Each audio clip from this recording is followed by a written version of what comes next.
Bonjour à toutes et à tous et bienvenue dans cette édition d'information de la mi-journée sur TV Vendée en ce jeudi 19 décembre. Et on commence ce journal avec cet incroyable don reçu par la ville des Sables-d'Olonne ce mercredi. Il s'agit d'un bateau de sauvetage tout neuf d'une valeur de 430 000 € offert par une donatrice sablaise qui a souhaité rester anonyme. En 2019, la ville des Sables avait été particulièrement marquée par le naufrage d'une vedette de la SNSM qui avait coûté la vie à 3 sauveteurs. C'est un très joli cadeau de Noël que l'on doit à une généreuse donatrice que la ville des Sables et les Sablais remercient chaleureusement. C'est un don incroyable qui vient renforcer les moyens nautiques de sécurité et de sauvetage sur les plages et au large des côtes des Sables. On avait un bateau, on s'était équipé en 2019, mais c'était comparativement à celui-ci son bébé, quoi. Il faisait 7 mètres, celui-ci fait presque 10 mètres. On n'est pas du tout dans la même échelle. On a 600 chevaux, il a été testé ce matin à 47 nœuds dans une mer formée. Donc ça veut dire qu'on peut suivre largement et doubler un IMOCA à foil. L'actualité en bref, c'est également l'annonce aujourd'hui du montant des aides accordées aux 100 projets départementaux soutenus par le Loto du patrimoine. En Vendée, c'est le château de la Citardière, situé à Mervan, qui a été sélectionné. Son projet de restauration bénéficiera ainsi d'une aide de 120 000 €. Avec près de 70% de surface imperméable dans les cours d'école, la ville de La Roche-sur-Yon a décidé de mettre en marche un plan pour renaturer et désimperméabiliser plusieurs groupes scolaires. L'objectif, reconnecter les enfants à la nature et lutter contre les îlots de chaleur. Les détails avec Aurélien Huard. Je suis en compagnie d'Anne Aubin-Sicard, maire adjointe à La Roche-sur-Yon. Nous sommes ici à l'école Montjoie. Alors pourquoi était-ce important de désimperméabiliser et renaturer les cours d'école de la ville ?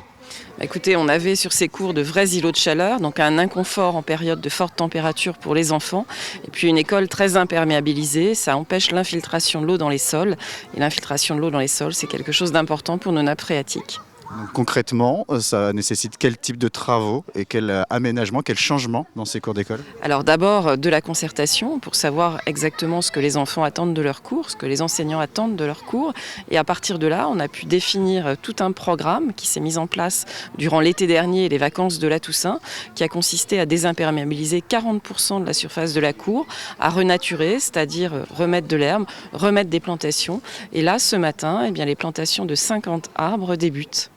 Comment ont été choisies les premières écoles prioritaires entre guillemets pour être aménagées ? Alors 15 groupes scolaires sur la ville. Un diagnostic a été réalisé en 2022 qui a permis d'établir que 5 groupes scolaires étaient prioritaires avec une surface imperméabilisée particulièrement importante et l'école Montjoie en faisait partie. Et ça a été aussi l'occasion d'envisager un peu plus généralement, plus largement ces cours d'école, pas seulement sur l'aspect nature, mais aussi sur l'aspect égalité filles-garçons.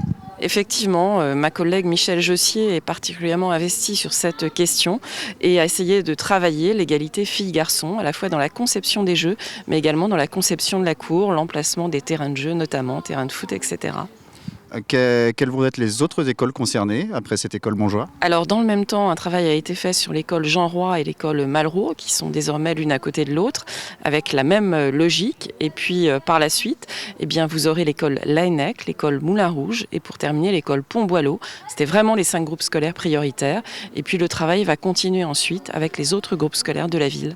Merci beaucoup Anne Aubin-Sicard. Ce programme de renaturation et de désimperméabilisation des 5 écoles prioritaires de La Roche-sur-Yon va se terminer fin 2026. Restons dans le milieu de la formation où l'heure était aux félicitations du côté du BTP CFA Vendée. En 2024, 10 apprentis du centre se sont illustrés dans leur métier. 9 ont remporté une médaille d'or au concours du meilleur apprenti de France, que ce soit en maçonnerie, en électricité ou encore en peinture. Quant à Axel Bézia, il a décroché la médaille d'excellence aux WorldSkills en plomberie-chauffagerie, se classant 6e. Techniquement, il y a beaucoup de personnes qui disent qu'on gagne 10 ans d'expérience. Et je pense que c'est vrai, principalement dans la partie technique. On apprend beaucoup de choses pour être plus minutieux, plus rapide, faire les choses rapides et bien. Donc ça, c'est hyper important. Mais moi, là, ce que je retiens le plus, c'est toute la partie mentale. J'ai appris beaucoup de choses, surtout pour gérer mon stress, gérer les moments les plus compliqués et aussi l'organisation. J'ai beaucoup travaillé sur l'organisation et j'ai beaucoup gagné de temps sur ça. Donc voilà, c'est ce que je retiens surtout. Et restons à La Roche-sur-Yon où les enseignants du lycée Notre-Dame-du-Roc ont participé cette semaine à la 2e édition de l'opération Handy Rock. 2 ans après une première édition destinée aux élèves, l'établissement scolaire a cette fois-ci souhaité sensibiliser le personnel à travers une demi-journée d'ateliers et de rencontres sur le thème du handicap pour mieux comprendre la vie en fauteuil roulant à l'école ou la dysorthographie. Reportage Louise Viadger. Elisabeth portait un casque bruyant sur les oreilles tout en écoutant une dictée. L'effort de concentration était immense pour elle. Cette enseignante du lycée s'est mise dans la peau d'un élève atteint d'un trouble autistique. C'est-à-dire qu'un élève peut parler, mais il y a un bruit, un fond de classe, et c'est très difficile et ça demande un effort de concentration. Et on se dit qu'un élève qui a des difficultés à entendre va se retrouver dans une situation où il n'entend pas la moitié des mots, il va peut-être pas s'exprimer, il va pas oser parler pour ne pas dire qu'il n'a pas compris. Et ça nous oblige aussi à nous remettre en question et à se mettre à la place de l'élève qui est en situation, qui est face à une situation un petit peu handicapante. Chaque enseignant a participé à 2 ateliers immersifs sur le handicap physique ou mental. Ils étaient accompagnés d'animateurs pour les guider, mais aussi pour échanger sur leurs pratiques. Pouvoir réfléchir, qu'est-ce qui pourrait les aider, qu'est-ce qu'ils ressentent et comment ils pourraient adapter aussi peut-être leur support ou au quotidien leur cours qui pourrait justement répondre à ces difficultés qu'ils ont rencontrées lors des ateliers. Pour la première fois, tous les professeurs et éducateurs de l'établissement se sont mis en situation. Ils étaient en fauteuil roulant ou avec des casques de réalité virtuelle. Une opération XXL pour créer un établissement plus inclusif des handicaps. Prendre en charge les jeunes dans leur situation et d'essayer de leur proposer une approche qui les rassure. Voilà. Et de faire de la situation de handicap quelque chose d'assez simple à traiter en fait. Et de mettre tout le monde, les adultes qui encadrent, les adultes qui forment et les jeunes dans une situation de confort qui va leur permettre de travailler convenablement. Dès l'année prochaine, le lycée va proposer des formations aux enseignants sur le thème de la dyslexie.